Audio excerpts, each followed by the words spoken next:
దాదాపుగా 42 కుటుంబాలు 25 సంవత్సరాలుగా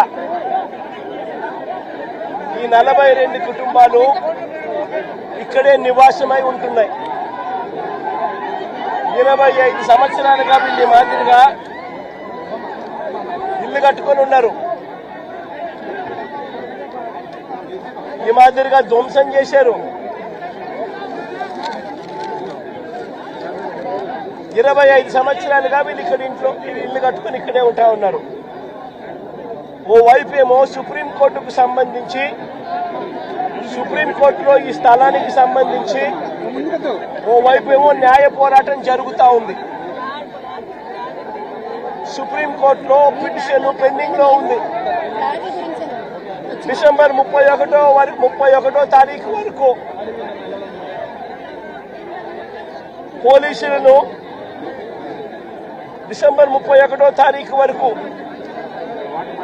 ఈ 42 కుటుంబాలకు సుప్రీంకోర్టు ఊరటనిచ్చింది. డిసెంబర్ 31వ తారీఖు వరకు సుప్రీంకోర్టు ఊరట పొందిన ఈ కేసులో ఈ 42 కుటుంబాలు ఓవైపున సుప్రీంకోర్టులో కేసు పెండింగ్ ఉండగానే 31వ తారీఖు వరకు ఊరట ఉండగానే ఇక్కడ పోలీసులను అడ్డు పెట్టుకుని ఏకంగా 210 మంది పోలీసులు ఇక్కడ వచ్చి ప్రైవేట్ పార్టీకి మద్దతు తెలుపుతూ ఈ 42 ఇళ్లకు సంబంధించిన బాధితులను నిర్దాక్షిణ్యంగా వాళ్ళ ఇంట్లో ఉండగానే